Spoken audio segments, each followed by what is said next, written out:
Is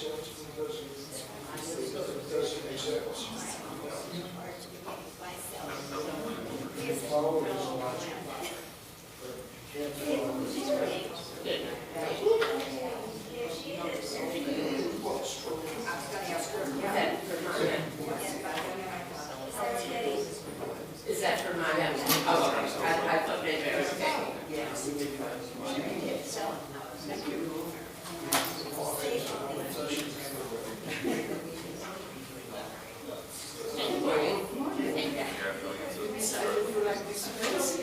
morning.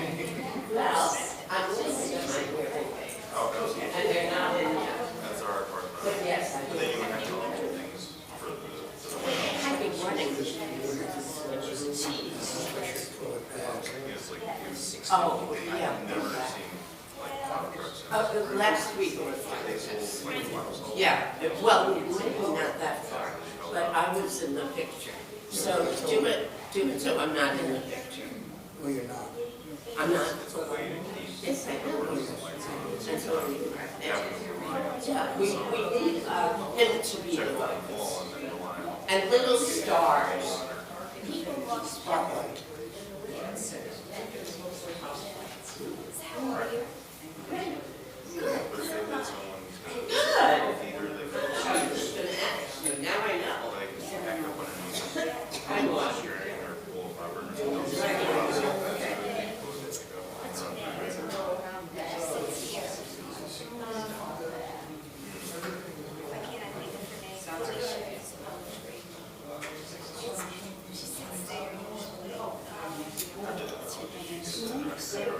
We did the business. Oh, Sue. Oh, Sue. Oh, she's adorable. She is. Yes. You go, perfect.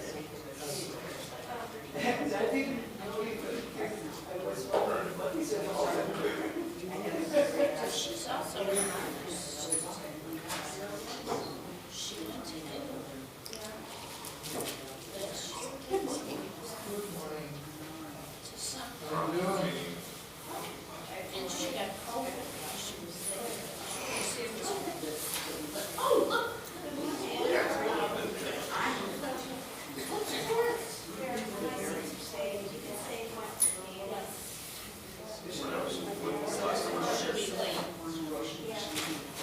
Yeah, that's all over in packages, like I'm in buy a whole package a little early.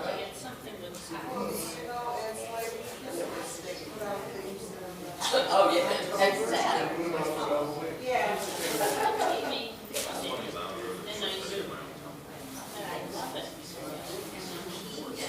Oh, yes.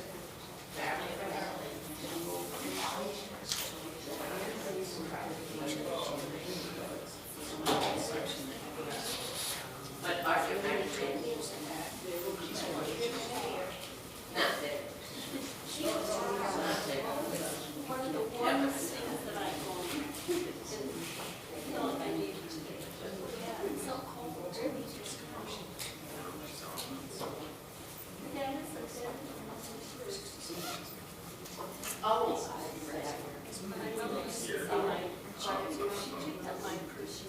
Oh, I got it.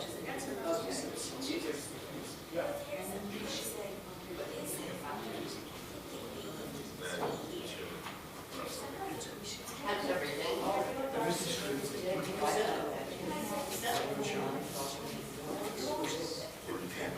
No, I don't, but I have to say, I'm doing fine. Oh, yeah. It's a lively crowd. Marcia says hello. Oh, yeah, and vice versa. I think her a lot. I'm already planning on. Being very careful. Oh, yeah. Ice or not, Yeah.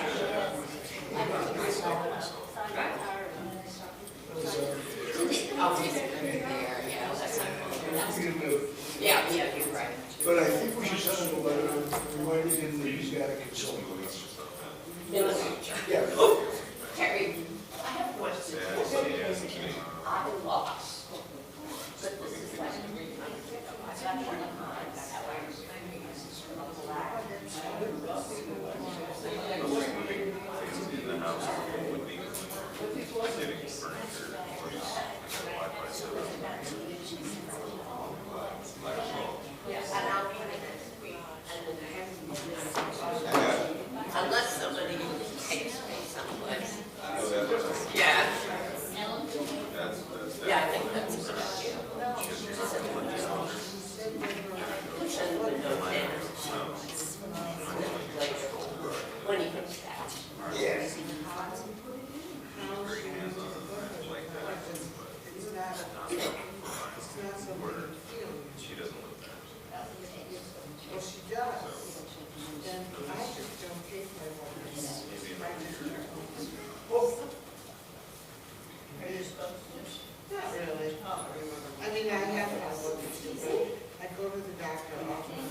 Oh, that might.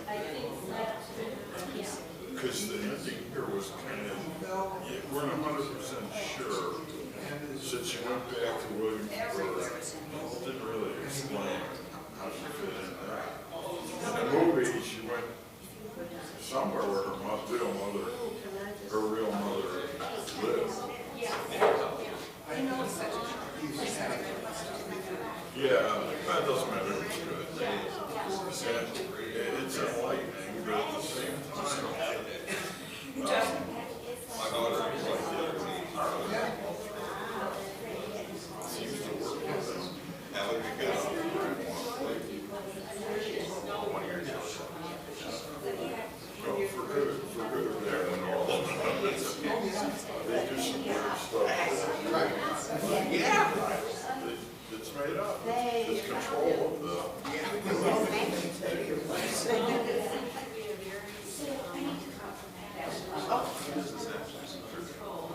Oh, that. Well, what are they supposed to do? Probably accept this one. Just gonna take it. Everyone from the time they're a little girl, they're told this is their place. You know, we have a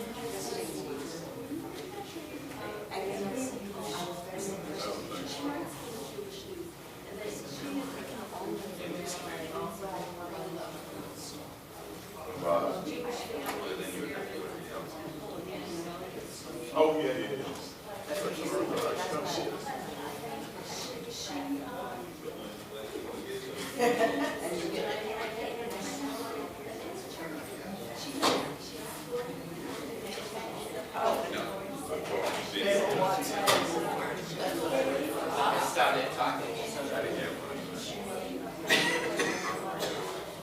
Yeah, well, so, hello.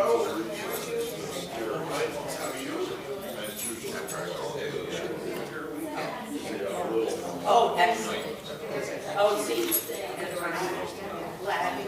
But the whole thing is because they fix up the narrative. I know this very fast. Yeah. Right there. Almost the one you Like a nice little bundle. don't care if the kids they go on. They have a lot of kids. Morning. That's our whole purpose.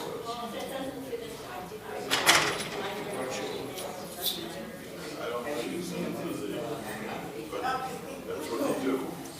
It's a whole lot of and so, it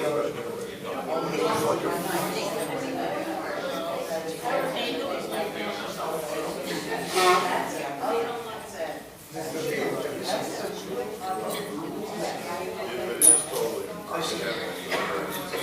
Thanks, Carol. But that's, I know one case.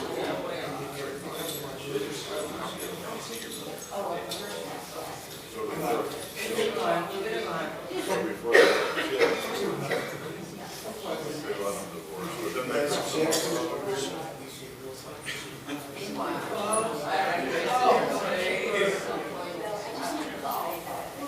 Turn on, honey. Good morning. How are you? I'm okay. How's yours? How's our other? Get better? Yeah. I heard a discussion. There was a man who would break anything.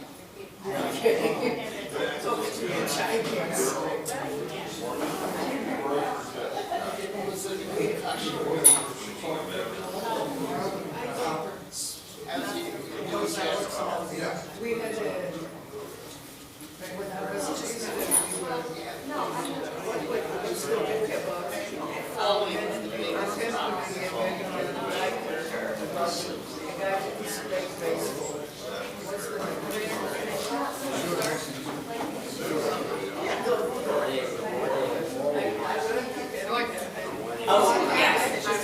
Doris, how are you? How are you?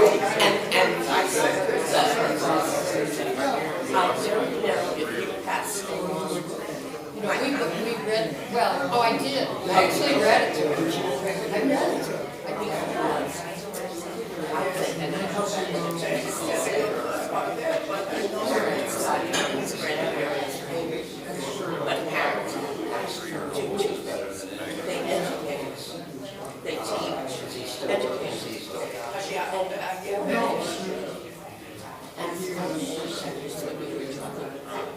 and it's as essential as the education. But when you do, And it's emotional as opposed to just cognitive. yes, not totally, but yes, they say about financial, it's not talk, it's walk. I like that too. I think that's too. And there's Formally, we're ways that's what I look at. so in its own terms, it's like, but the influence was the press. That's right, I always think you can't fool your kids, they don't know who they are. But I like not talking about coffee. But when you said that, by example, yes. So we took away the first, so nobody knows. Good to meet you. I have read the article about the record. Oh, yeah, did you? Oh, yeah. Because I do get the, yeah. But I had lunch. But it was very burdened. I had lunch with Yad. Well, Yes. And she's arranging it's a something good with you reason in the sense and that, Kevin, if somebody wants to. whom I've never met. I'm thinking Yeah, that. she's You know her. It's a good group. Yeah, well, I don't know about me, I know, Nobody. but I would love to meet her. Yeah, So, good to see you because you're going away. Tomorrow? No, next day, the 29th. Oh, I'm actually, I have so much to do. No, I'll be taking my daughter, she's coming in here too. Decide what she wants to keep out of childhood stuff. Nishka Fairlish. Oh, boy. Good morning, good morning.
Hey, how are you?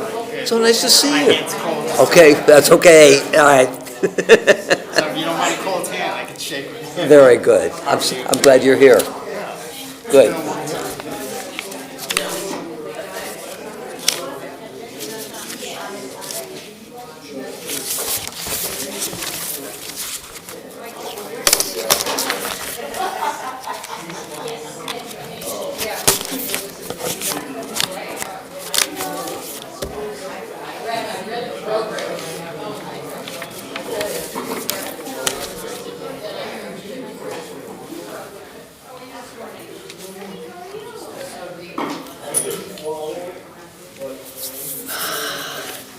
Good morning, everybody. Shabbat Shalom.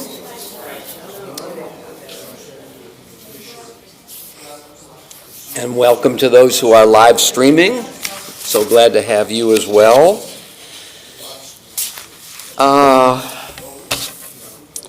Okay.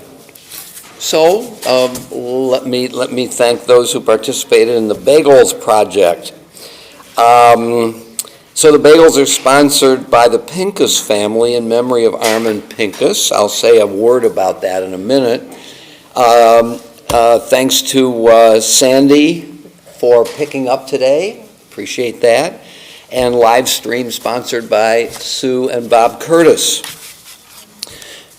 Some of you may remember Armin Pincus, who communicated with Torah Study over the years a couple of times. I don't think he was ever here, and family members were not either, but every now and then I would get a communication.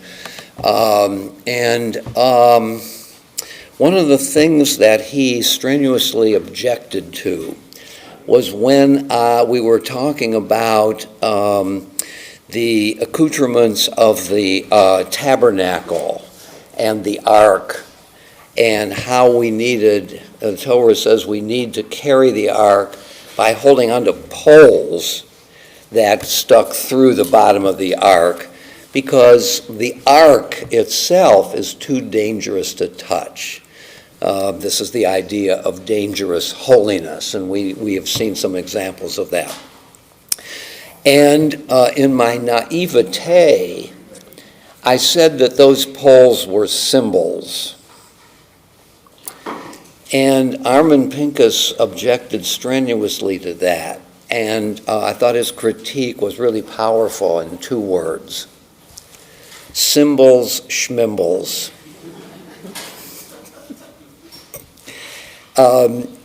He accused me of being squeamish and not facing some of the actual realities of the Bible. And so we think about him, and the bagels are sponsored by the Pincus family. Okay, so blessing for the study of Torah. Baruch atah Adonai Eloheinu melech haolam, asher kidshanu b'mitzvotav v'tzivanu la'asok b'divrei Torah. We praise you, Lord our God, sovereign of the universe, who sanctifies us through God's commandments and joining upon us the obligation to immerse ourselves in words of Torah.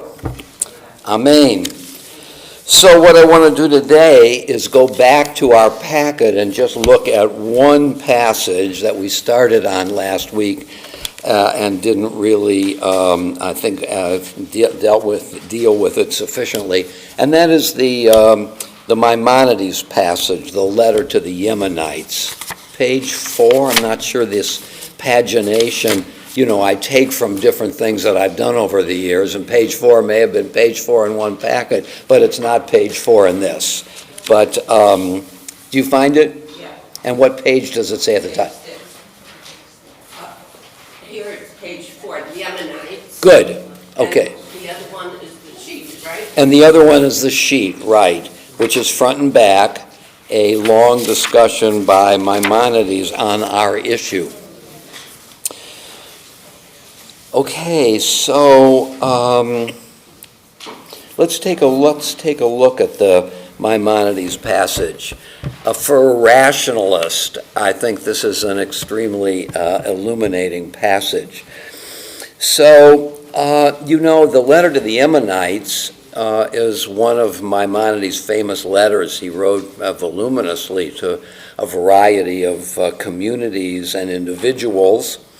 And the letter to the Yemenites was an attempt to comfort them at a period when they were suffering under messianic claims, which put the Jewish community there in peril.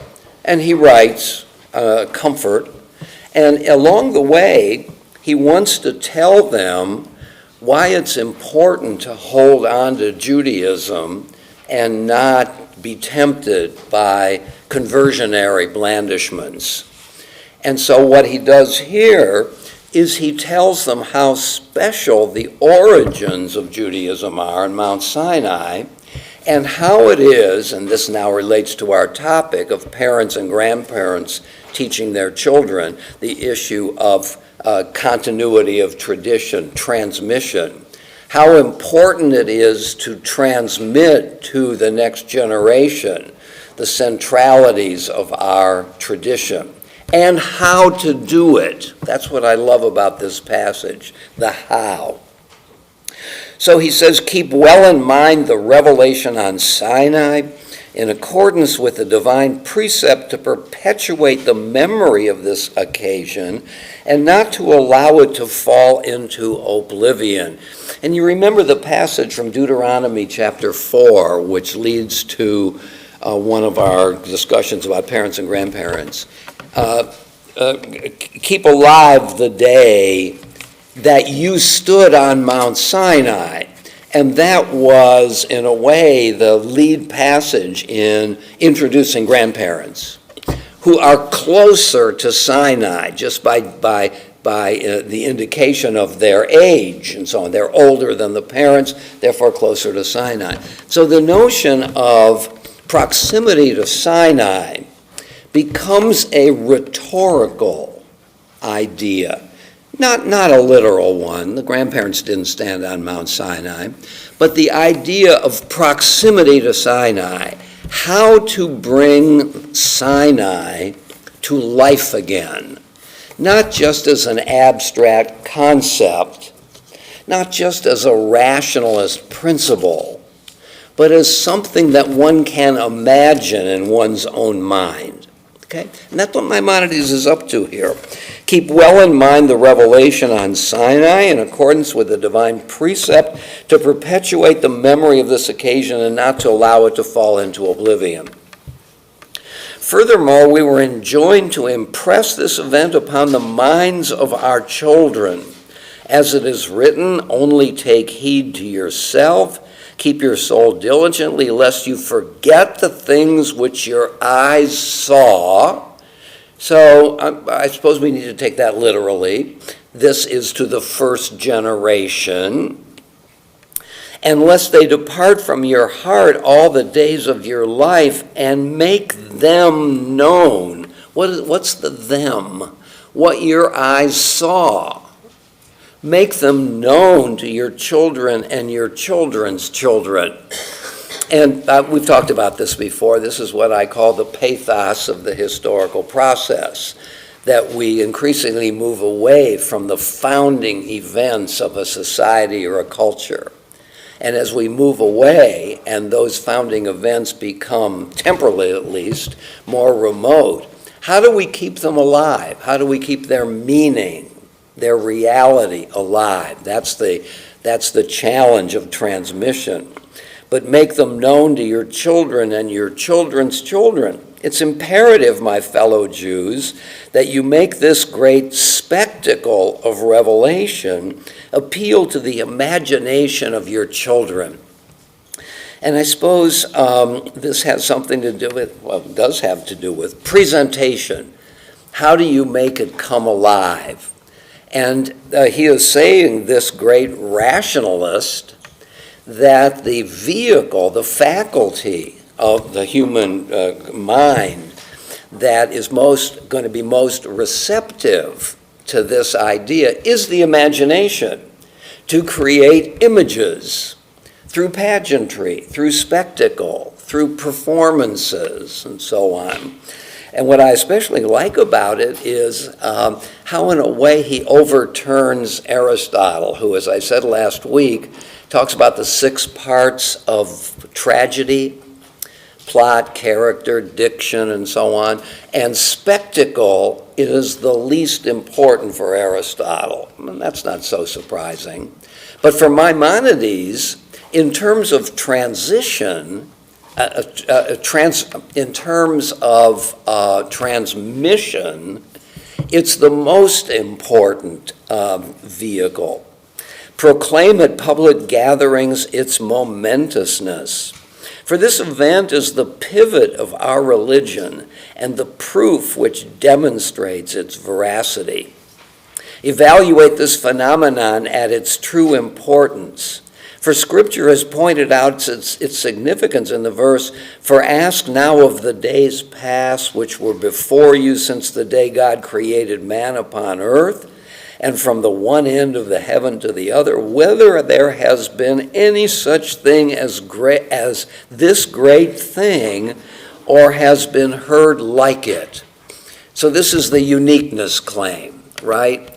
It is on its face, without the need for demonstration, the great event of history. And I suppose if you press Maimonides on it, he would say something like 600,000 males over the age of 20 witnessed it, which I think amounts to 2 million people.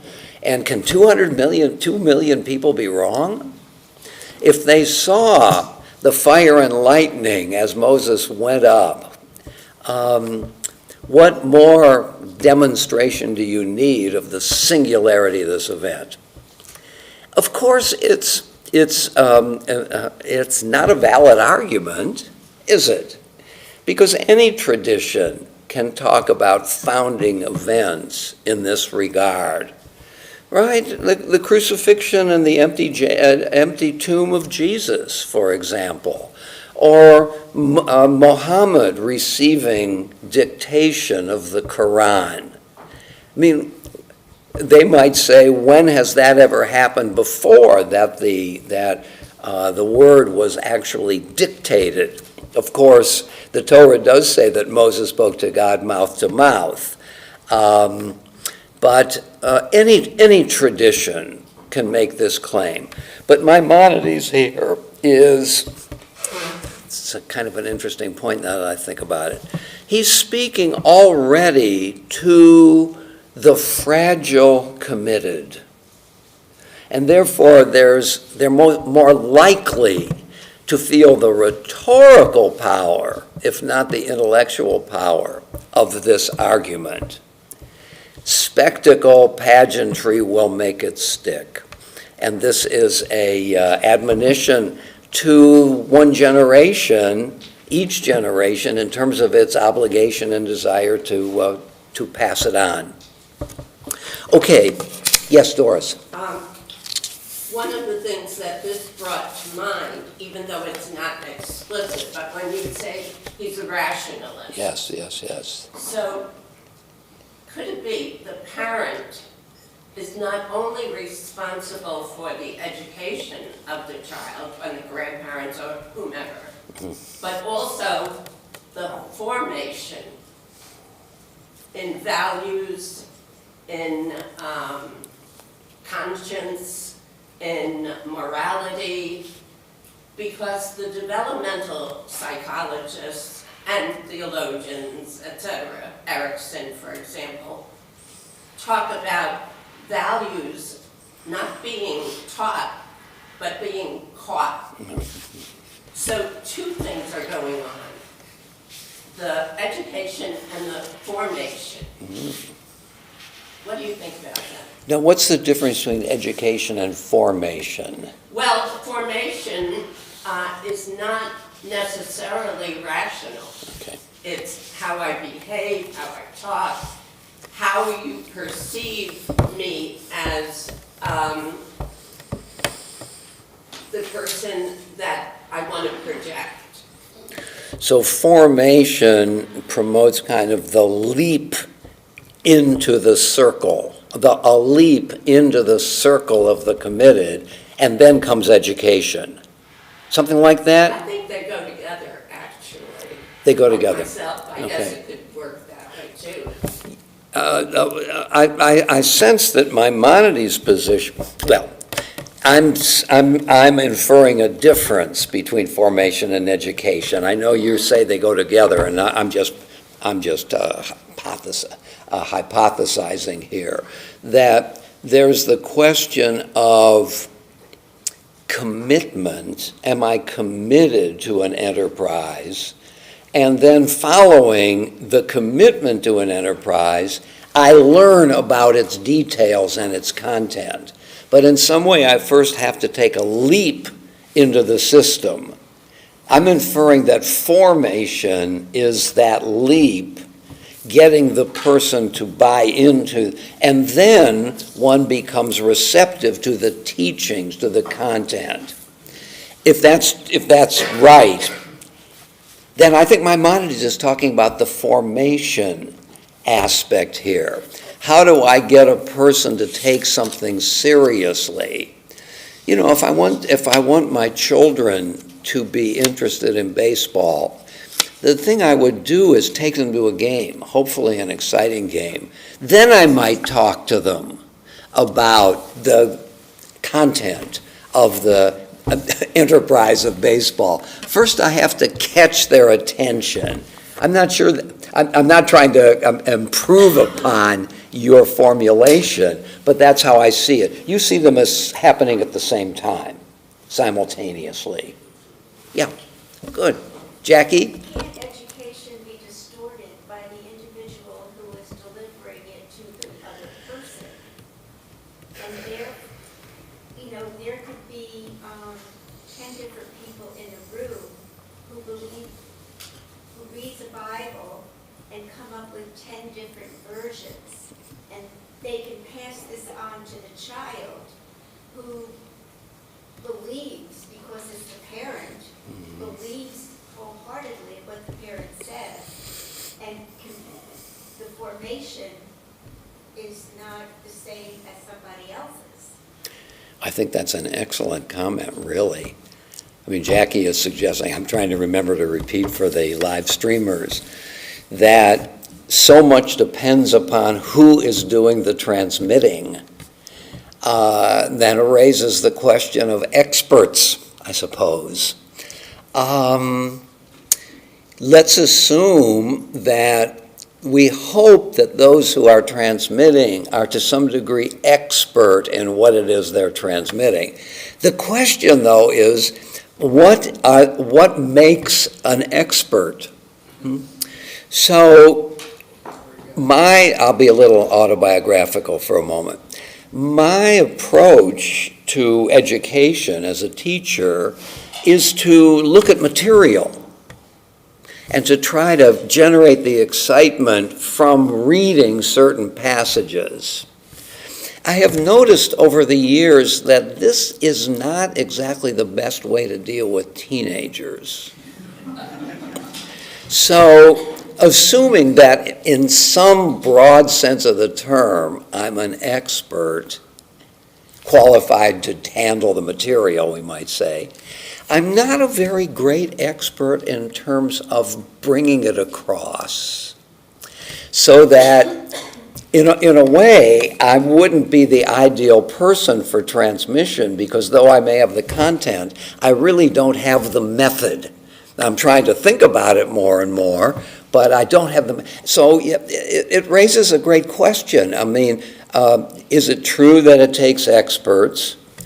And if the answer is yes, what are the criteria, the qualifications of an expert? And I'm just suggesting that there are many of them.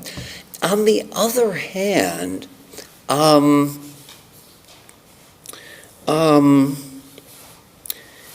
what about love as a method for transmission?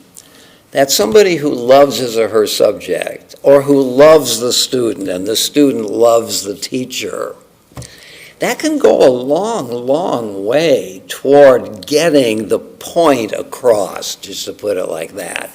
Even though the content may be not 100% authentic, still, in terms of this distinction between formation and education, that might be a wonderful way of starting the process, where the parent, the grandparent, is telling the stories, is doing the transmission. And even though the grandparent may have a kind of Baba Misa view of, you tell the stories from our culture, nevertheless, it's going to make a big impact on the grandchild. And therefore, may be better than somebody who has the perfect information but doesn't have the skill to deliver it. Ellen? This is etched in my mind. When my kids were little, I was an English teacher, which is neither here nor there, but it helps. And when my kids were little, probably 7, 8, and 9, something like that, I was sitting on the couch reading a book, and each one of them in turn brought their book and sat down next to me, and we spent the afternoon just reading, and it was just delightful to me. So I wasn't trying to impart that they should read my book, just the fact that they should read. Yeah. So you modeled something that they accepted. Yeah. Now that's great. So modeling is a form of education, as we know. Jim? But a lot of this would depend on the physical location where you are. Yeah. Very near us, walkable, Yeah. are some streets where the children are confined to the small community. Yeah. They don't know anything else. And here we are, quite secular, and very aware and bombarded with all kinds of things that have nothing to do with Judaism. So I would think that it has a tremendous effect. I deal with a lot of ultra-Orthodox people. Yes. In that community, it functions quite well, but the children, they have no choice, really. This information and the method of the way that people operate day and night, kids don't know anything else. Yeah. Yeah. And almost, if they don't go along with it, the guilt is overwhelming. Well, yeah. So it's a definite. I'm saying it depends physically where this child is and how determined. If you're in a secular community such as I think most of us are, the child certainly won't be exposed to the extreme things going on in a Hasidic home. I think it's quite relevant. There's a lot to say about this. Joe? The other dimension is we're probably always all thinking of different age children. My guess is at 5 years old, the parent's the expert, or because of the relationship, and it's very deep. By 15, it might be the grandparent or the teacher. So I think we have to understand that there's also another dimension going on here, which is the relational and age dimension in the context of who's learning. Yeah. Well, it's a good point, and maybe there's even a kind of general idea here that parents and grandparents should take advantage of the youth of the kids because they're more impressionable then.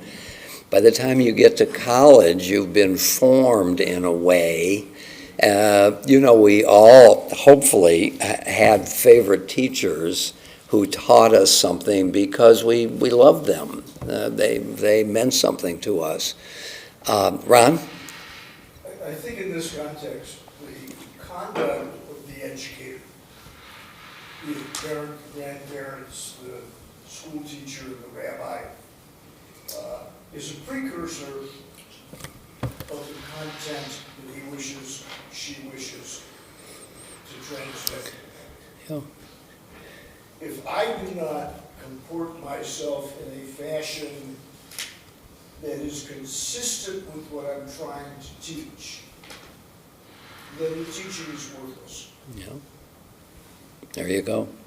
I think I mentioned last week, I remember talking about it recently somewhere, that Aristotle talks about the 3 parts of rhetoric, ethos, logos, and pathos. Ethos is the presentation of the self of the speaker. And if the speaker makes him or herself credible, I think it's one of the functions of something that may be seen as hackneyed and telling a joke at the beginning. What's the function of the joke? To warm up the audience, to say to the audience, I'm a regular guy. I can enjoy jokes. But if the speaker doesn't present him or herself, or we know something about the speaker that is in conflict with what the speaker is saying, that's quite deadly. So there's the presentation of the self of the speaker, there's the logos, the logic, the coherence of what is being said, and pathos, which means feeling, how the audience accepts what it is you're saying. Speaker, logic, audience. And if the audience is not receptive or moved, or if you can't move the audience, it doesn't matter how brilliant you are. as a speaker, you're not getting it across, yeah. Just a comment or two about what Jim was saying. Jim's pointing to the difference between what we might call closed and open communities. And the community on Green Road, I don't want to caricature it because I'm not part of that community. And it would be easy to be negative. I don't want to be negative. If I were part of the community, I would feel more emboldened to be able to be negative if there was an opportunity or if something called itself to be scrutinized. But in some sense, it's a closed community. There is one and only one valid culture, and that's the culture that is being imparted. And to some significant degree, you don't have a choice about what culture you're going to be a part of or what cultures. You're in this culture. It's a totalizing culture from morning to night, from birth to death. There are rules and laws. Now, there are different kinds of Orthodox communities. You know, there's a famous book by the sociologist Peter Berger called The Heretical Imperative. And he takes the word heretical from the Greek word that means to choose. And one of the hallmarks of modernity, according to Berger, is our right to choose. And in these communities, you don't have that right. There must be some choices that can be made.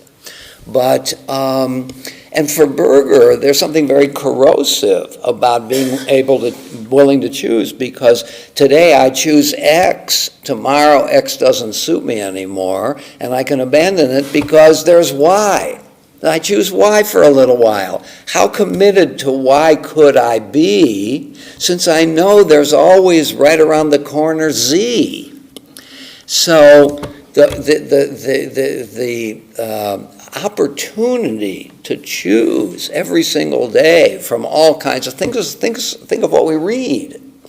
I mean, we read all kinds of things. We don't just read Torah and commentaries. And each of these things gives us another way of looking at life, and it's bewildering and even paralyzing. And that's the power of a closed community for all of its, we might call, drawbacks. We live in multiple cultures. And it's hard to have one of those cultures become the normative framework for a life, just because there's so many things available to us. Yeah. Let me just say that in dealing with that part of this community, I don't find anything particularly negative. Their system works quite well. Yeah. As long as everybody just follows the herd. All right. It works. They're really not interested in the rest of society. Right. Other than what they actually have to have. Right. When I was at Wesleyan and brought a speaker up from one of those communities, he said that newspapers and media, radios, TVs, are not allowed. He's allowed to read them because he's interacting with the larger community, but different kinds of voices. By the way, some of you may know a very famous Zionist theoretician, Ahad Ha'am. Is that a familiar? Right. So Ahad Ha'am, who I think is the great Zionist thinker. If you get a chance to read some of his work, Ahad Ha'am means one of the people. His given name was Asher Ginsburg. And a more ironic name than one of the people has never been created, because Ahad Ha'am was an elitist and not really one of the people. In any event, Ahad Ha'am said that one of the problems with building high walls around a community is that should the individual climb those walls and peek over to the other side and see all the things that are there, that person may just bolt from the community. It's a problem with high walls. It prevents, but it doesn't prevent somebody looking over them. Did you have a comment, Joe?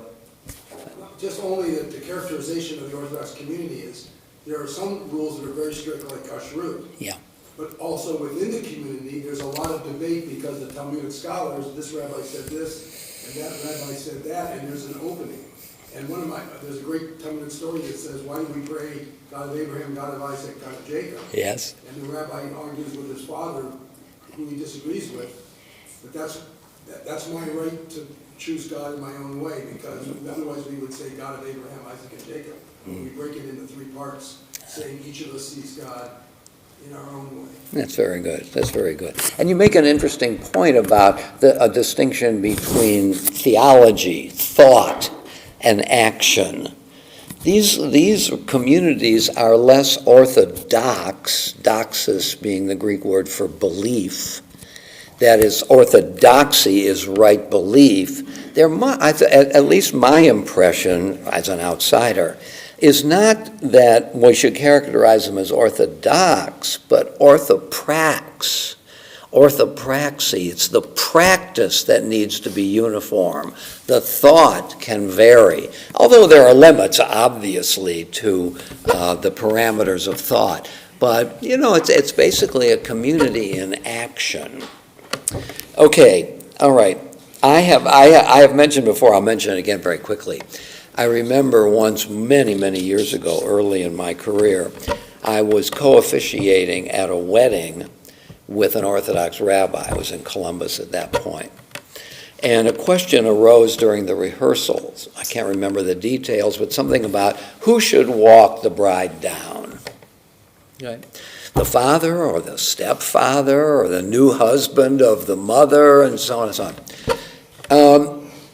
I began thinking about it, and I came up with an answer, which I kept to myself for the moment. The Orthodox rabbi said, let's pause for a minute while I go to the phone and call my rabbi. This is an Orthodox rabbi.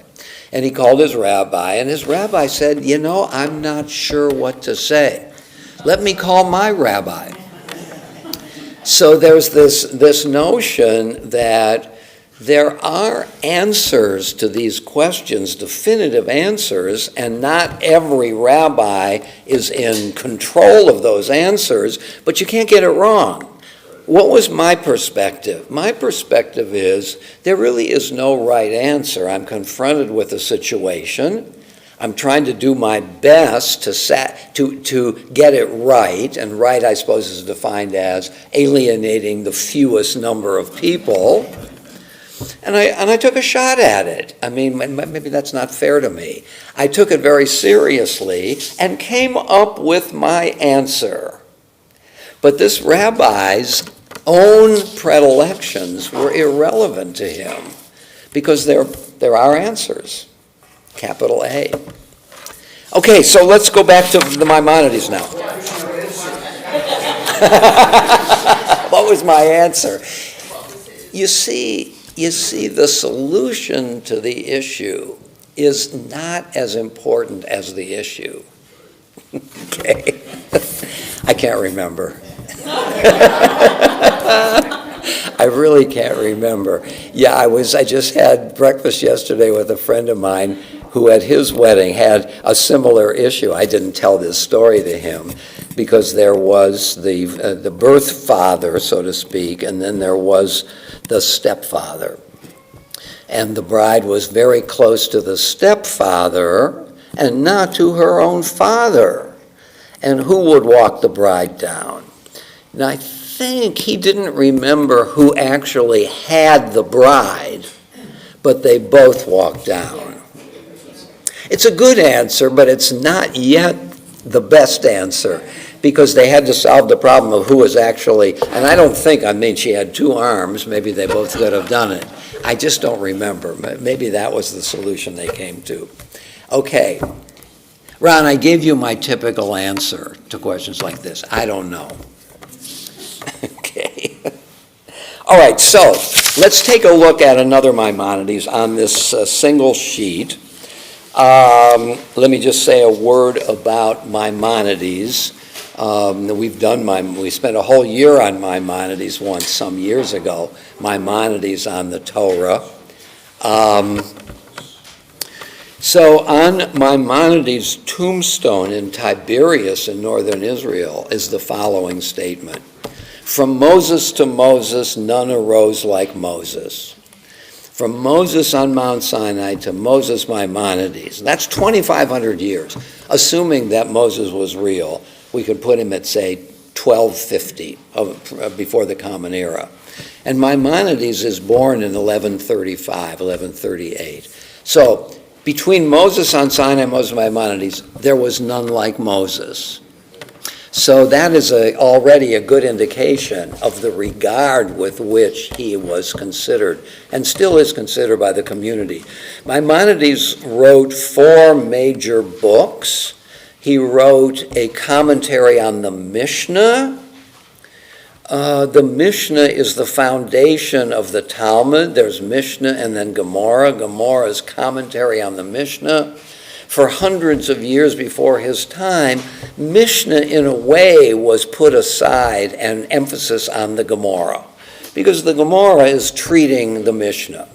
Maimonides restores the prestige of the Mishnah as something worth studying in its own right and not just to what it led. He wrote a book with the title Sefer HaMitzvot. So Sefer HaMitzvot means the Book of Commandments. There is an axiom in Rabbinic Judaism that there are 613 laws in the Torah. 248 positive, 365 negative. According to the rabbis, there are 248 parts of my body. So when you think about that idea, 248 and 365, all of the commandments encompass all of me all the time. 248 parts of the body, 365 days of the year, which is to make the claim that the 613 commandments are comprehensive, that once you have them, you need nothing more. I mean, what can one add to totality? Nothing. You may know that an important contemporary Jewish thinker, Emil Fackenheim, famously proposed the 614th commandment. And that was probably, I don't know for sure, anathema to Orthodox Jews, because you can't add to everything. What more is there than everything? And the 614th commandment for Fackenheim is, do not give Hitler a posthumous victory by weakening Judaism. He wanted to wipe out Judaism, and if we are also complicitous in the dilution of the Jewish tradition or people, we are helping Hitler have a posthumous victory. It's a very interesting move on his part. In any event, every Jewish thinker believed that there are 613 commandments in the Torah, but they don't come labeled. This is commandment 47. This is commandment 247. So the rabbis who dealt with this issue came up with a different list of what the commandments were. And so there was chaos in this whole enterprise. And one of the things Maimonides tried to do was to not just present another list of commandments, but first to lay down the methodological premises to be able to choose the right commandments. Okay? So this is a philosopher at work. I can't just go through the commandment, the Torah, and make a list. Because how do I know in a text that doesn't label them that I've got it right? And if the 613 commandments, 248, 365, are comprehensive, I need to know what they are to be living a godly life, let's put it this way. So Maimonides lays down 14 premises. Here are the methodological ideas by which I'm going to decide which are the biblical commandments and which are the rabbinic commandments. And having laid down those premises, he goes back now and lists them. Each of the 248 commandments, each of the 365 commandments. That book and those commandments become the skeleton, the framework for his next book, and that's the Mishnah Torah. The Mishnah Torah, the label Mishnah Torah can be translated repetition of the Torah. Maimonides wrote the Mishnah Torah in 14 books in which he took the commandments listed in his Book of Commandments and then showed how our tradition from Moses to Moses elaborated upon them. And at some point, I can't remember where he says this, he says that now that I've finished the Mishnah Torah, which is really a digest of Rabbinic Judaism for the last 2,500 years. Well, okay, so interpretation begins already in the Bible itself. But Rabbinic Judaism, we could say, begins somewhere in the late centuries of before the Common Era, from the Maccabees on, let's say. And Maimonides says that really, if you want to understand Judaism, you just need two books, the Bible and my Mishnah Torah. And the Talmud, of course, he's not saying is not a great book, but you don't need it, because I have told you what is in the Talmud. Now, that raised a hue and a cry, as you can imagine, from the Orthodox world. Why? Because Maimonides does not justify his choices when it comes to issues about which, as Joe pointed out, there is disagreement, different opinions. Maimonides makes a choice and doesn't justify it. And he also doesn't cite the sources that he is using. So really, Maimonides is a large presence in the 14 books of the Mishnah Torah, which purport to be a digest of tradition. Maimonides imposes his own views on it, but it's quite brilliant. Not only does Maimonides comprehend all 613 commandments, but he puts them in an order. So we can see here when we look at his chapter on parents and children that this is not just a list, a random list of things the Talmud says about parents and children. It is an ordered presentation of the ideas. He creates a coherent view of all the different opinions that can be found in the Talmud. Okay. So, commentary on the Mishnah, Sefer HaMitzvot, the Book of Commandments, the Mishnah Torah, were all written by one Maimonides, the rabbi, the Jewish scholar. His last book, famously, is The Guide for the Perplexed, which is a philosophical treatment of the Jewish tradition, which was anathematized by subsequent rabbis. Actually, Maimonides' books were burnt in the market square at Mount Pelier 100 years after his death. And there were a 100-year controversy about Maimonides' writings. And what's interesting about that controversy is that Maimonides in The Guide for the Perplexed raises the issue for readers. Is Maimonides fundamentally a rabbinic scholar or a philosophical scholar? Is he importing Aristotle into the Jewish tradition?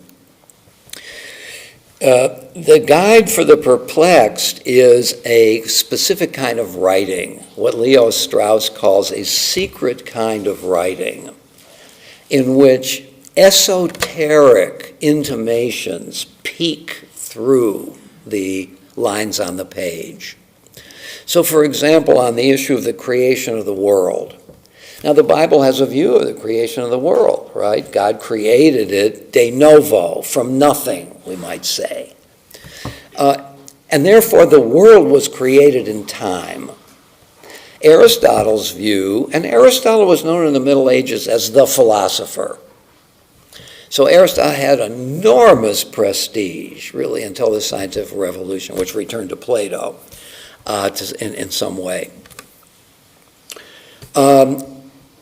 Aristotle's view is the universe is infinite in time, never created. Goes back infinitely, goes forward infinitely. Now, Maimonides has a particular method of deciding issues. If somebody convinces me through reason that a certain claim is true, I, Maimonides says, cannot deny it.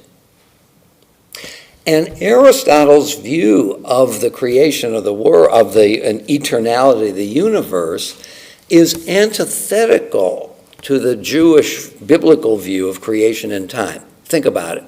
Since God created the world, according to the Bible, God can then come down and intercede in the goings-on of the world. If God created the world, God can split the Red Sea. He's the sovereign master of the world. He can make the sun stand still, and so he can produce manna for the people in superabundance. If the universe is uncreated, and there is a God, it's altogether plausible to say that that God has no power over the created world because it's independent of God. And therefore, what falls if Aristotle is right? Creation, revelation, giving of mitzvot, bringing the Jews into the exile. God's role in history evaporates. But Maimonides says if Aristotle had had a proof, he would have to have accepted it. Since, this is what Maimonides said, he didn't have a proof, I can accept the biblical view. Leo Strauss has a wonderful essay called, and this is a delicious title, Persecution and the Art of Writing. Think about that. For Strauss, philosophers, thinkers who have heterodoxical, daring things to say which challenge tradition, better be careful in how they present it in writing, because it could be dangerous for them. Spinoza, excommunicated from the community. So they have to, it can be dangerous for them, it can be dangerous for their disciples, it can be dangerous for society. A person like Maimonides, who has two fundamental commitments to philosophical truth and the Jewish community, he was also a Jewish community leader, can't just be satisfied by bringing forth the truth, however heterodoxical it may be, because he's also concerned for the well-being of the community. And so this esoteric kind of writing where you bury between the lines, so to speak, your real views, protects the author and protects the community, which Maimonides, as a community leader, cared about.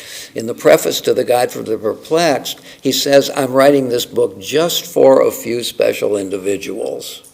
Spinoza says at the beginning of his, is it Ethics or the Tractatus, if you're not inclined to follow a deep philosophical argument, dear reader, I encourage you to stop reading right now.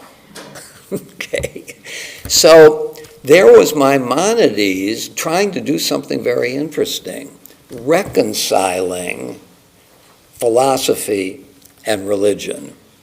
Because, like us, the people to whom he was writing, speaking, were Jews in the modern world, right? They lived in the golden age of Spain to some significant degree, and therefore were aware of the great philosophy, the great literature, the great poetry of Islam.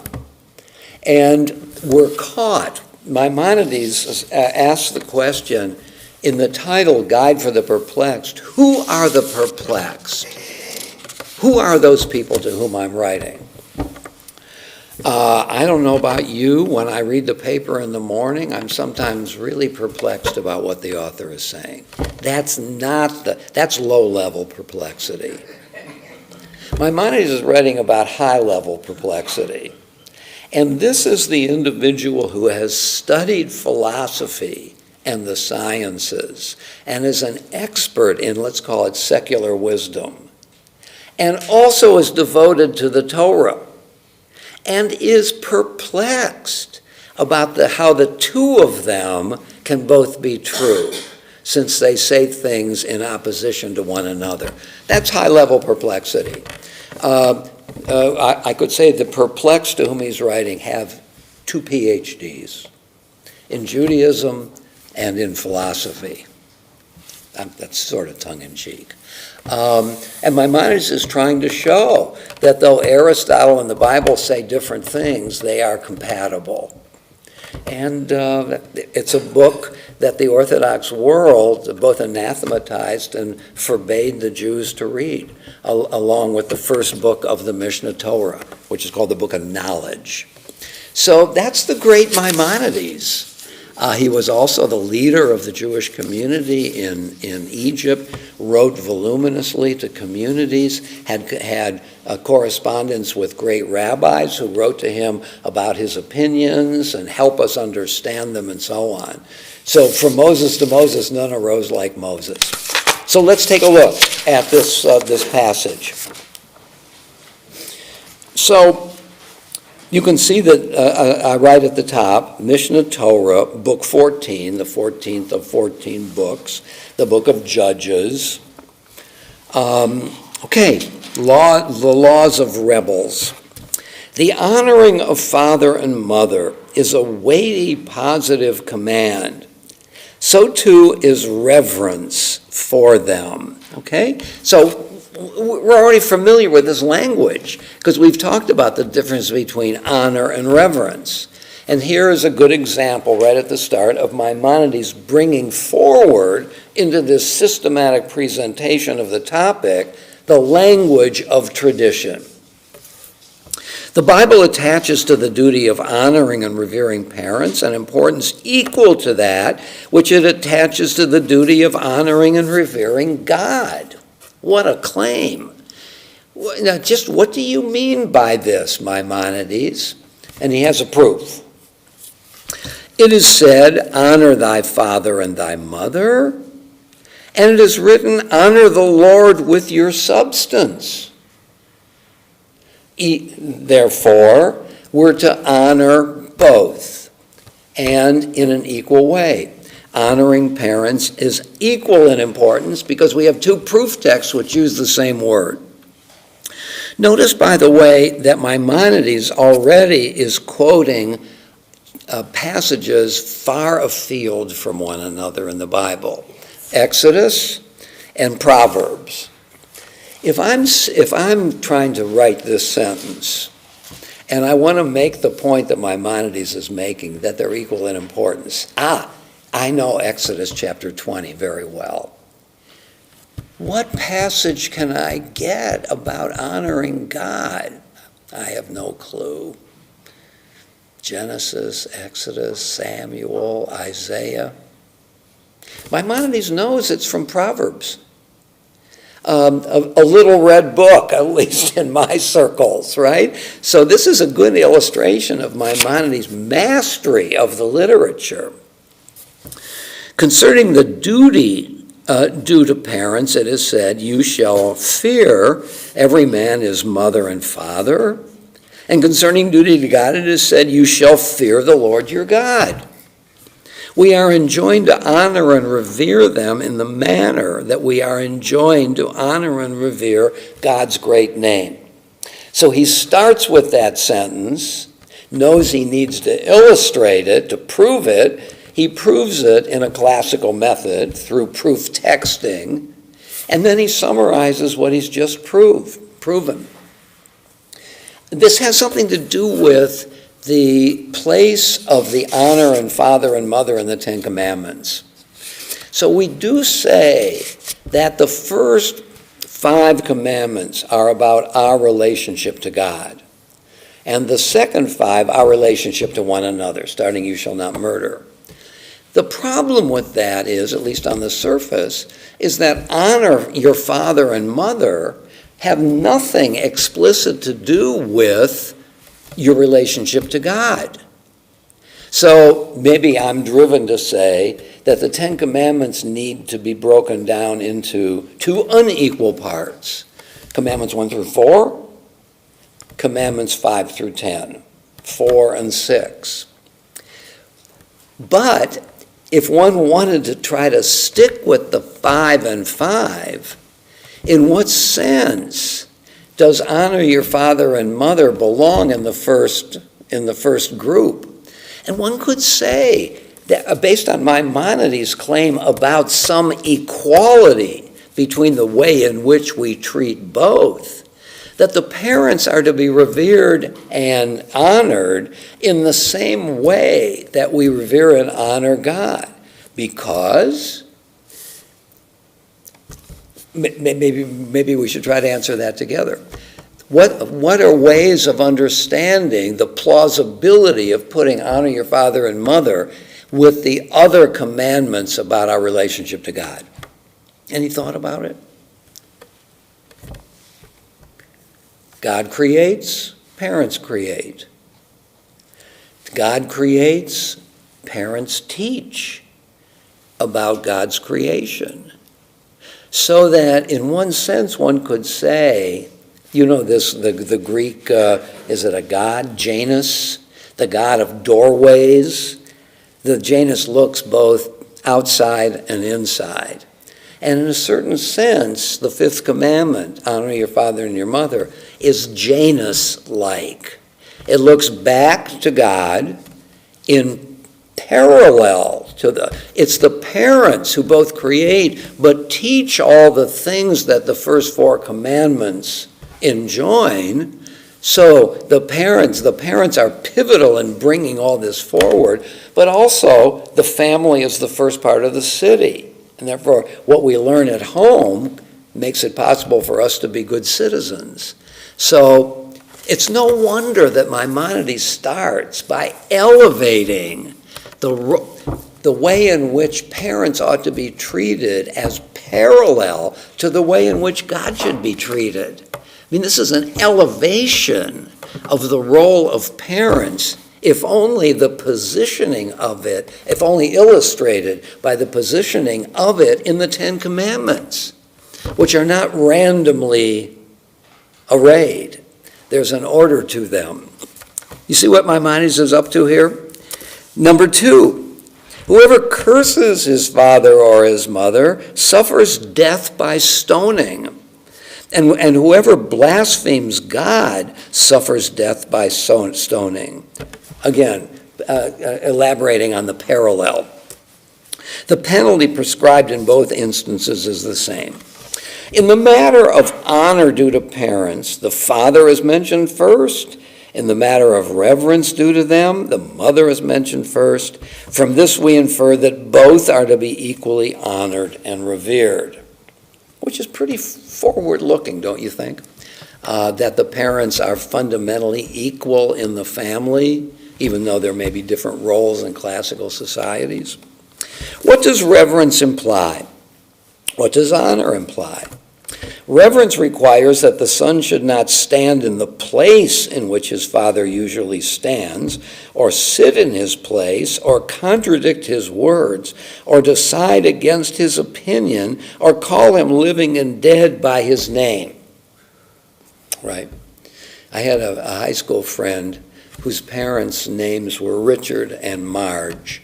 Then he called them Richard and Marge. And if only I had known this Maimonides passage then, I wouldn't have said anything to him, of course. When referring to his father, he should say, my father, my teacher. If others bear the same name as his father or his teacher, he should designate them by another name. Don't call somebody else by your father's name. It appears to me, however, that this stricture applies only to a name that is not common. But in the case of names that are in use in all the languages and at all times, such as Abraham, Isaac, Jacob, Moses, and the like, he may, in the absence of his father, call those who hear them by their names and have no scruples about it. Okay? So what is Maimonides is bringing forward these ideas from passages that we read that features distance. Reverence is distance. I'm not on the same level as my parents. So by sitting in my father's chair, even though it seems like an innocent thing to do, I'm suggesting that I'm on the same level as my parents. He sits in his chair, I can sit in his chair.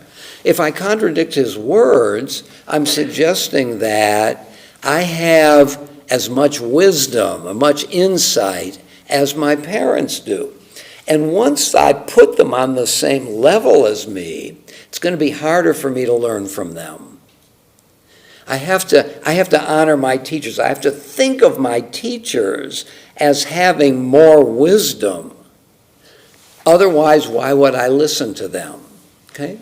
And if I collapse the distance between me and my parents, then the potencies of the relationship are weakened.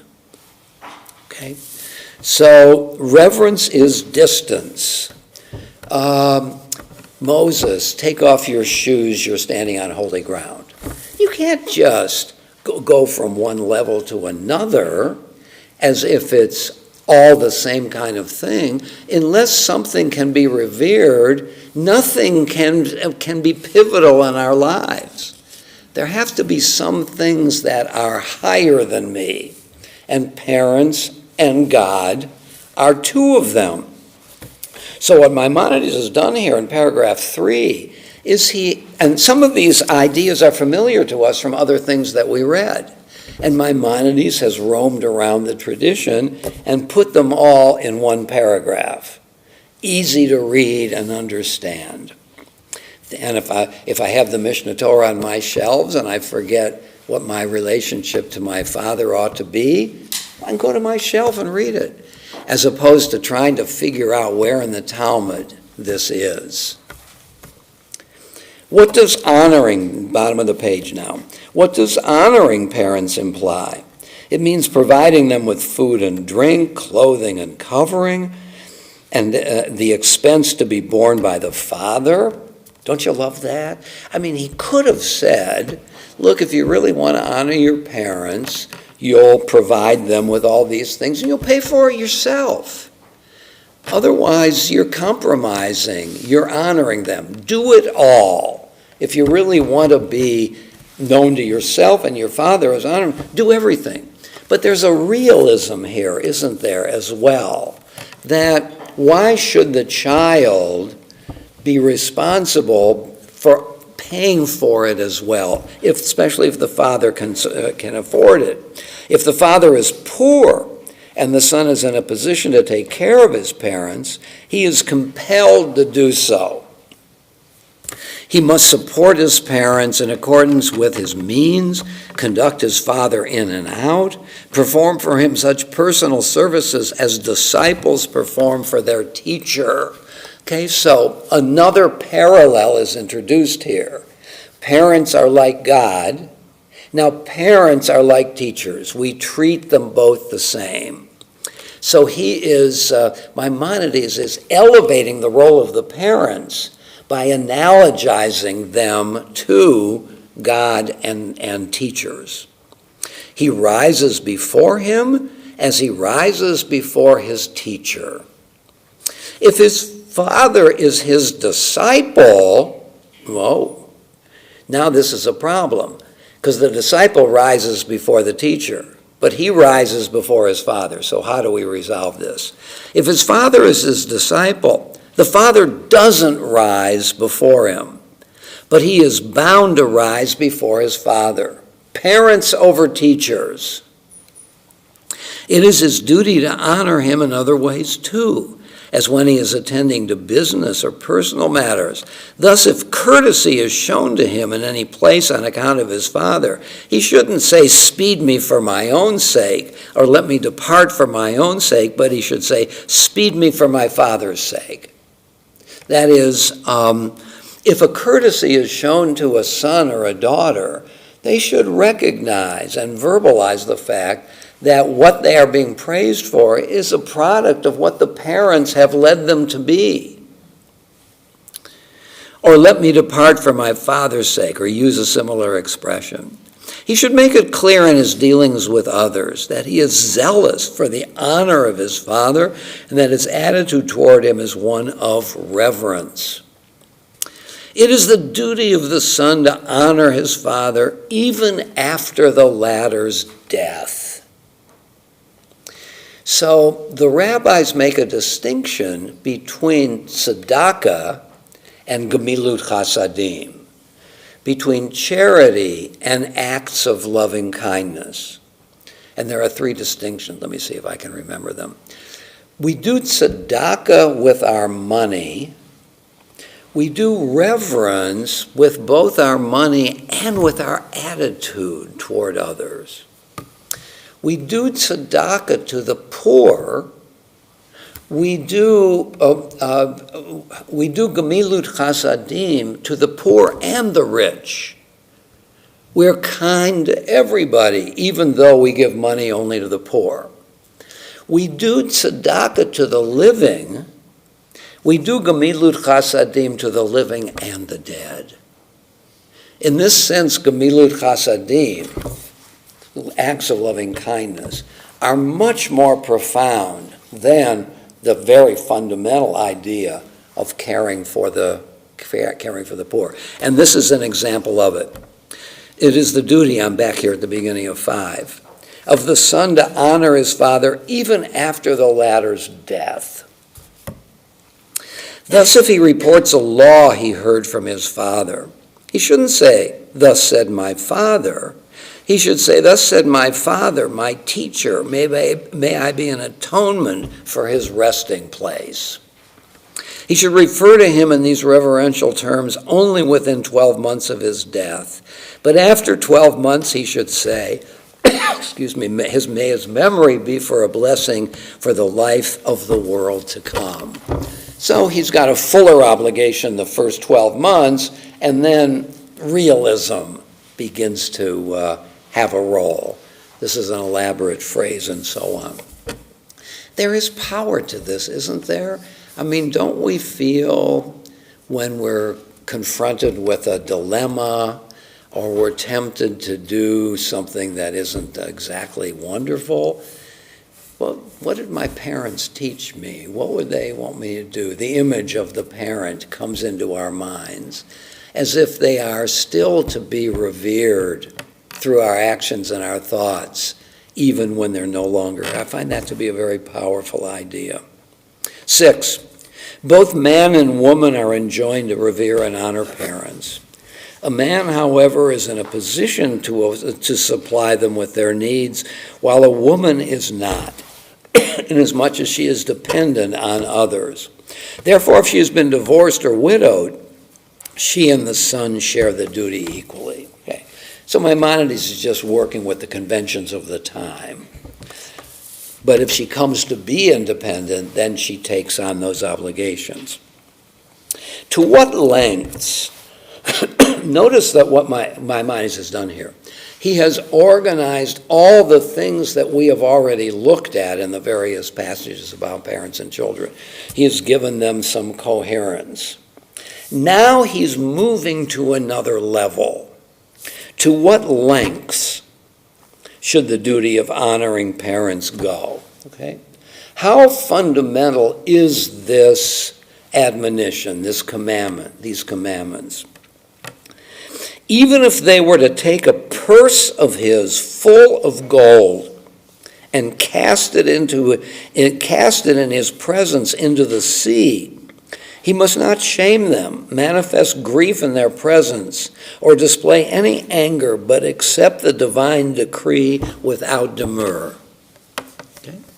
If his parents insult him, they abuse him, if they ruin some of his wherewithal, he cannot display any anger toward them.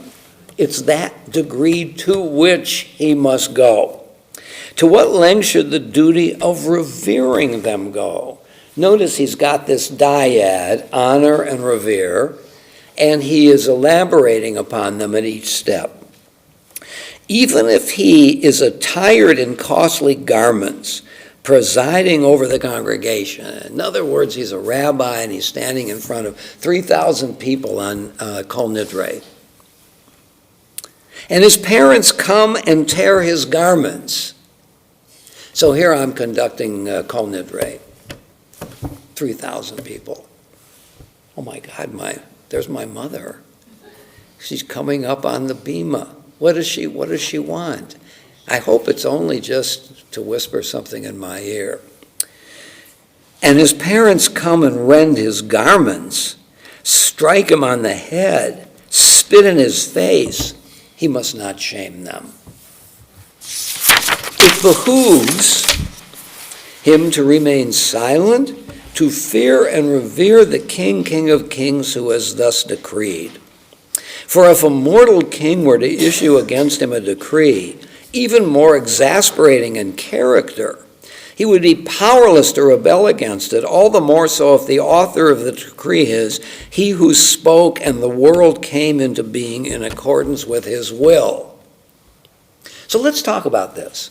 What do you think of Maimonides', let's call it, presentation of the extremes of honoring your parents? What's to be said for this? Is this just abhorrent? Is it nonsense? Or does it make some sense? Ellen? I think in this day and age, we would question a lot of this. I think if the parent is not teaching reverence to the child for God and the universe, then we have some right to call into question revering the parent. And you use the word, we have some right.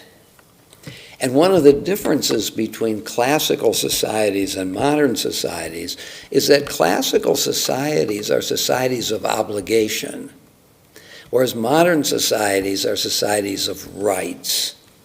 Because modern societies discovered the individual, and the individual has rights. So that I think it's interesting that you say has the right to. But we shouldn't at least assume that our rights are what are primary in terms of our interaction in our communities. What else can we say about this? Sue? It sounds like Maimonides is condoning abuse by the parent of the child. Okay. So the parent is a kind of dictator in his or her own household and can do what he or she wants. But amounts to abuse, okay. So that's an important comment, because Maimonides really elevated the role and the prerogatives of the parents to an extremely high level, even a dangerous level, we might say. Okay? What are the arguments in favor? We have two arguments against. One, children have rights, and we have the right not to do this if the parent is abusive. And Sue just says that explicitly. This seems to give permission to the parent. I mean, if the parent's to be revered to such a degree and the parent is abusive, who is going to be able to call the parent to account? So the parent might get away with it. Candy? Although I can see where this is going and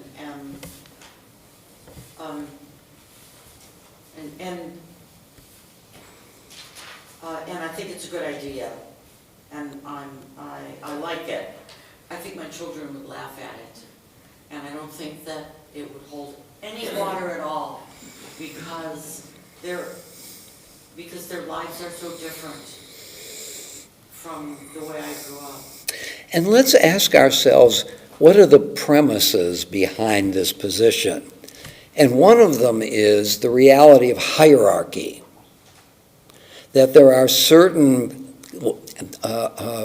offices, certain positions that are above others, so that the parents have some rights that the children don't have. Our society is much less hierarchical, that's for sure. The other premise is that this is what God decreed. That's what Maimonides says here, the last sentence in number 7. He who spoke and the world came into being in accordance with his will. So that there are two kinds of hierarchy, parents over children, God over human beings. How do I know what God wants? I have the mitzvot. The mitzvot tell me I'm to honor and revere my parents. So the question, another question, maybe the deeper question is, what's the value of these two hierarchical relationships? This seems to be an argument for hierarchy. Joe? I've often conjectured that this was more about society and a way to keep order in society, that there were probably ways to protect the land ownership of the parent and to protect other things in society, and therefore creating the hierarchy helped create order. Today we have other kinds of laws, and our children and we are all subject to the common laws as opposed to just family and tribal. But this is the time when there was probably less of that and more just an internal way to keep order. It sounds very dated, exactly. Well, the question is an orderly society, an ordered society, a society of the clarity of relationships, beneficial? Or let me put it in a little more nuanced way. Along with some of the premises of our society, the primacy of the individual. Hey, you have your opinion, I have my opinion. That's just your opinion, it's just my opinion. You like Grandma Moses, I like Picasso. What can we do about that? No possibility of adjudication. Every individual has a subjective view of things, and that's the end of the matter. I mean, we've taken individualism very, very far. Also, we have rights. So there are laws, but there are rights.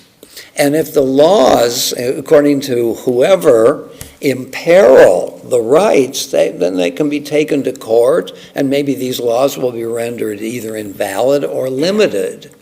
So we live, let me go for broke here. We live in a disordered society because essentially we are an agglomeration of individuals who are powers in our society, in our homes. I mean, what are the chances, I don't know the answer to this, that parents have an easy time having the kids eat dinner with the family? How much eating dinner with the family is there? I don't know. But I remember when my kids were growing up and in the later years, do we have to sit together? And the answer is, for the first 50 times, yes. Then you get a little tired of that answer. Okay, we don't have to. I mean, the forces here are all centripetal. They move toward the center and coherence, right? In our society, forces tend to be centrifugal, don't they? Moving away from orderliness or some inherited structures. And what's the value of that, Maya? Just to go back, I think that there was an analogy between parent and God. Yeah. So if you don't want to blaspheme against God, you don't want it. So it's the same idea. The prophets are always telling, you are defying God, and it should be done. So it's- Excellent. So you have two levels of enforcement. Parents over children, God over all of us. And if the parents' role is not sufficient, let me tell you, God said, you believe in God? Who didn't believe in God in the medieval world? Spinoza. Who else? Machiavelli. So God is, in a way, another level of enforcement. And what's there to be said for hierarchical society that doesn't run amok?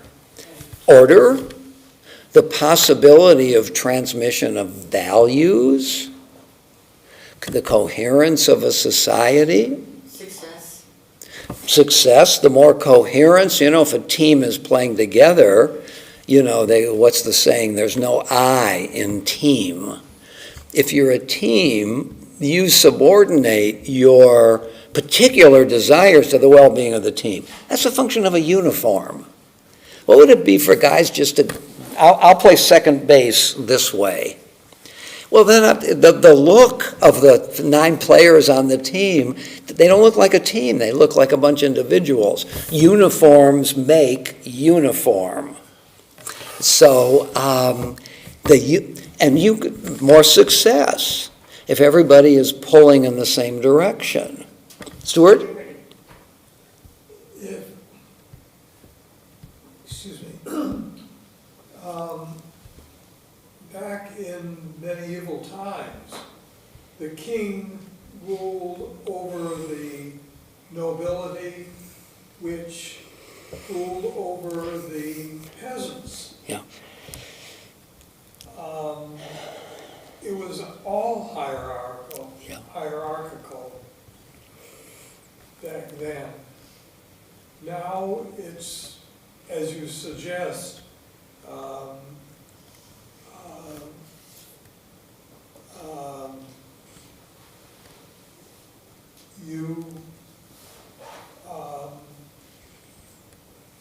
More egalitarian.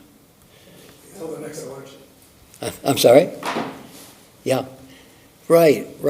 By the way, the point I'm trying to make is not that it would be better to return to this kind of rigid hierarchy, but there are some things to be said for aspects of that, and especially if belief undergirds it.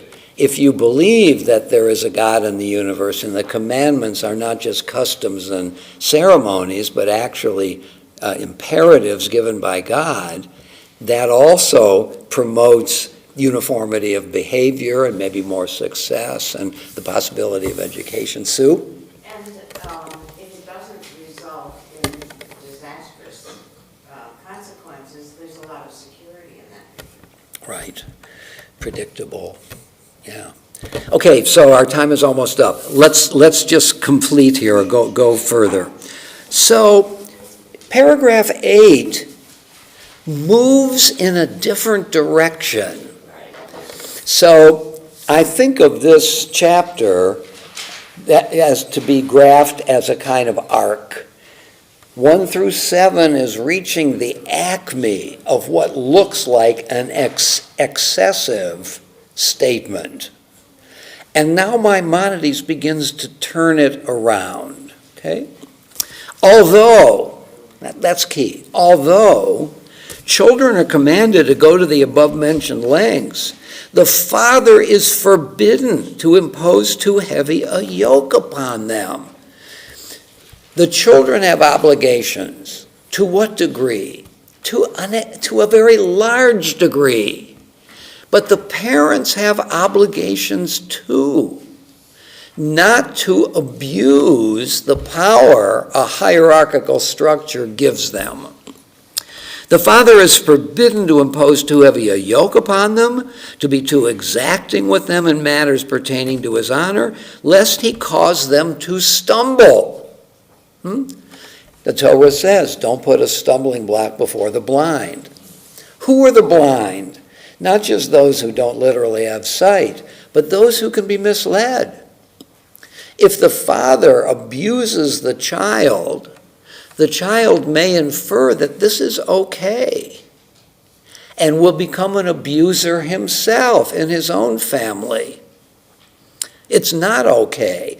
By the way, what is Maimonides introducing here without quoting it? A Torah commandment. The parents have a lot of prerogatives, but something hovers over parents. That's the Torah. He should forgive them and shut his eyes, for a father has the right to forego the honor due to him. If a man beats up a grown-up son, this is Sue's example, he is placed under the ban because he transgresses the negative command, and here he quotes it, don't put a stumbling block before the blind. If the mind of his father or his mother is affected, the son should make every effort to indulge the vagaries of the stricken parent until God will have mercy on the afflicted. In other words, the child has to give leeway to the parents. But if the condition of the parent has grown worse and the son is no longer able to endure the strain, introducing a psychological component into this relationship, he may leave the father or the mother, go elsewhere. Now, it doesn't say go elsewhere, period. The obligation still exists, but not to a point where it impedes or imperils the child, and delegate others to give the parent proper care. Okay? So now this is taking advantage of the needs of the child, lest we should think that the climax of number 7 is absolute. He brings it to a point of absoluteness, and then he begins to soften it, Maimonides.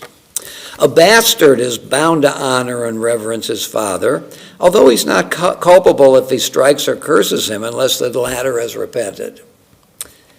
Even if one's father is a wicked man, a habitual transgressor, it is the duty of the son to honor and reverence him. If the son sees his father violate a commandment, so now we have a conflict between honoring the father and honoring a commandment. Which takes priority? He should not say to him, because he's honoring him, he shouldn't say, Father, you have disregarded a precept of the Torah. He should say to him, thus and thus is written in the Torah, speaking to him as though he were consulting him instead of admonishing him. Okay? So, some gentleness, whether or not it's going to succeed. But the Torah has priority over the near absolute power of the parents. In other words, Maimonides has started with this relationship and then put a larger set of imperatives surrounding that. It's a concentric circle. The family is not an isolated power center, where power is the main attributes of parents. Power is going to be moderated or undermined by commandments which forbid certain things. So there's a hierarchy here. A bastard and so on and so on. Son sees his father. Okay. If his father orders him, number 12, to transgress a positive or a negative command set forth in the Bible, or even a command which is of rabbinic origin, the son must disregard the order.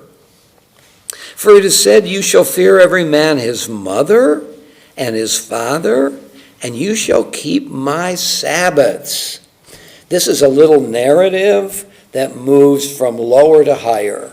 I have an obligation to revere my mother and my father, but since it doesn't say, keep my Sabbaths and revere your parents, it says it in an ascending order. So the keep my Sabbaths now becomes a particular mitzvah, but I take it represents mitzvot. That is, all of you are bound to honor me. In the event the father says, give me a drink of water while the son has a commandment to perform, if the commandment can be performed by others, let him delegate it to others. and attend to the duty of honoring his father. For one commandment is not to be neglected in order to fulfill another. But if we can do both, great. But if there are no others to perform the commandment, he must perform it himself and disregard the honor due to his father, because both he and his father are duty-bound to fulfill the commandment. I find this quite extraordinary. Maimonides is building the hierarchy, and he's absolutizing it. In other words, qualifications don't enter the presentation of the hierarchy. Let's be straightforward about the hierarchy. Once we get clear on the hierarchy, then let's begin to moderate and modify it. Not just because Maimonides wants to moderate it, but because there's Torah out there. There's God's Word. And nobody can supersede the imperative of following the commandments. So you've got another element of the hierarchy. You've got children, parents, Torah. The duty is a standalone sentence. The duty of studying the Torah is greater than that of honoring parents. Well, you see, this presentation does not appear this way in the Talmud. These commandments are scattered around. It's Maimonides who has given a narrative, created the arc, absolutizing, let's moderate and modify, and let's put another framework around it. This is Maimonides. This is a mind at work, isn't it? In doing it this way. This is, I think, extremely elegant in presentation. It's dialectical. I understand dialectical as the combination of the yes and the no. Should I honor my parents? Yes. Should I honor them to the nth degree? Yes. But no. Here's another no.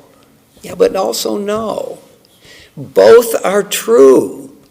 We've got to sustain the power of the parents to educate and to order, but we have to warn the parents that by doing this thoughtlessly, they're undermining the very commandments they are obligated to teach. They're putting a stumbling block before the blind. So what good is it if the parents have the power to teach? This is back to Jackie's question. If they're not going to be good teachers, if they think of themselves as independent power sources of their own, and not as vehicles for the transmission of tradition. And to be a vehicle, you need to have authority. But don't let it blind you to what the authority is for. The authority is for inculcation of norms. I mean, I think it's really an amazing presentation. Okay, so I guess we have to stop.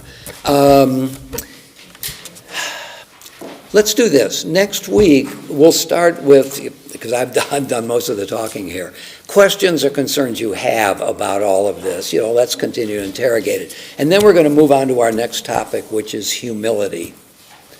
And we'll take a good look at the power of humility in the Jewish tradition and what humility prevents. What is the opposite, the antithesis, we might say, of humility? Humility is opposite of what? And that's what we'll look at. Continue next week. Shabbat Shalom. It's for you. Oh, look at that. How great is that? Thank you. And there's a page behind it with some impossible to read writing. That's the oven that Bob and I visited in 2019 in the Acoma Pueblo. Wow. And the oven birds out there are they're called rufous. They're a little terracotta colored, and they make nests just like that. They make nests of this shape? That shape and out of clay. Wow. How about that? Oh, this is great. I know you love this poem. It is a great poem, isn't it? Oh, it is. Yeah. And when you bring in your love of nature and with examples, it really enhances our conversation. Oh, I'm glad. Oh, it really does. Thank you so much. You're welcome. I may frame this. Yeah. Thanks. The king holds his rule by the grace of God. Dei gratia Deus. Deus. Deo. Deo. Yeah. No, it's true. Divine right of kings is still a right that has been given. Yeah. Nice. Well, I mean, it's an argument for having God in your system, isn't it? Yeah. Even if we're having trouble believing in the Bible's kind of God, it's not just arbitrary. No, it's part of a system. Part of the system. And it really makes the system work. Yeah. The ancients knew what they were doing. I think so. Yeah. We haven't lost our way, that's no good, because the openness of our society makes all kinds of things available to us. Who's to decide what God's will is? Yeah, well, if you believe that the Torah is given by God, you would go there. Maybe you wouldn't find anything definitive, but you would take it seriously. And we do too, but in a different way. Divorce, same-sex marriage, abortion. There you go. I'm sure lots of arguments have been made from a biblical point of view about same-sex marriage, for example. Oh, yeah. So it's possible, even though the Bible seems to oppose it, to interpret it plausibly as allowing it. Yeah. Well, okay. Say hi to Arthur. He has his own cell phone, doesn't he? Okay, good. I will look it up and give him a call. If my octogenarian mind doesn't forget. You're a few years, when were you born? You were born for 2 years. You're going to be 80, or are 80. I will be. When? 26. I'm your elder. That's right. It means for us to begin to go yet. Don't you dare. Well, yeah. All right. Sometimes it's the worst prison in the world. They don't feed them, they don't send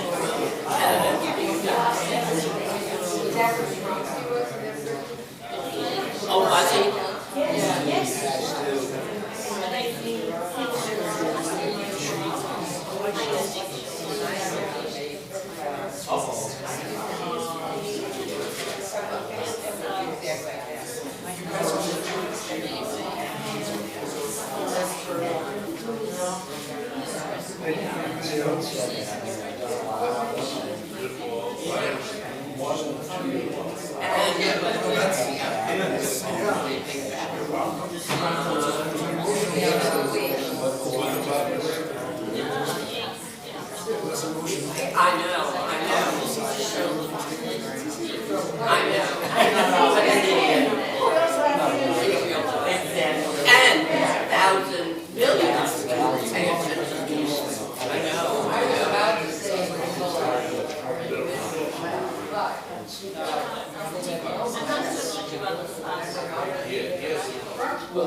one teacher.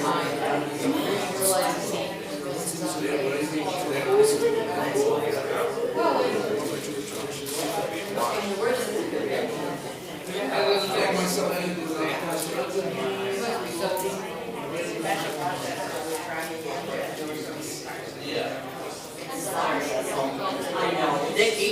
Yeah. Well, I thought she could get rid of her anyway. I mean, that was my goal.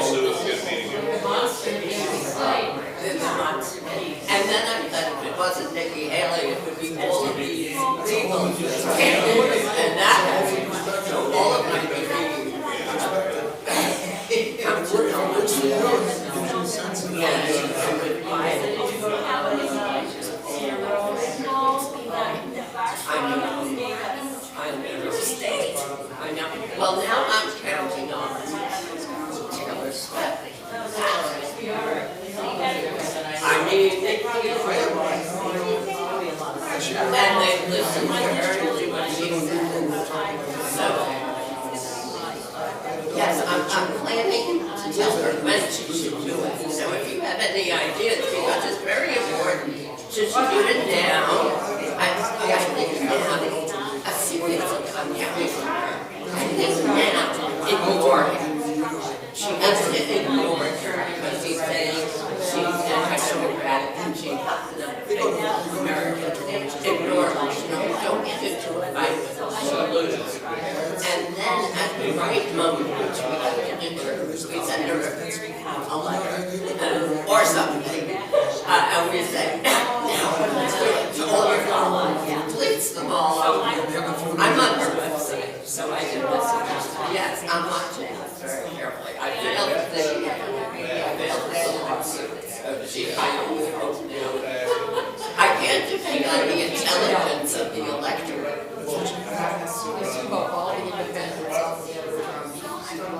Getting the vote out.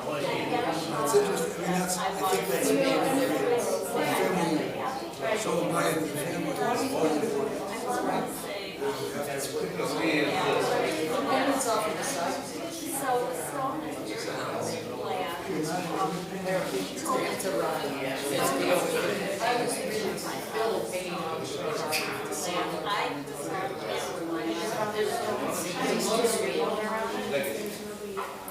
Well, every day at a time, somebody else drops out. And it's so irritating, it's like nobody comments. I know. Well, he's such a lost cause. I mean, he's so crazy. Yeah, they'll say it doesn't really mean It's like, you know, but that's okay. I have to go. It's interesting, thanks for the. A friend of mine, yeah, so I was. Yeah, Elle said she's going to be in touch with me. So she was wonderful, very excited about it. Today she's going with her oldest to look at college for next year. They're looking at Carnegie Mellon. Smart. Yeah.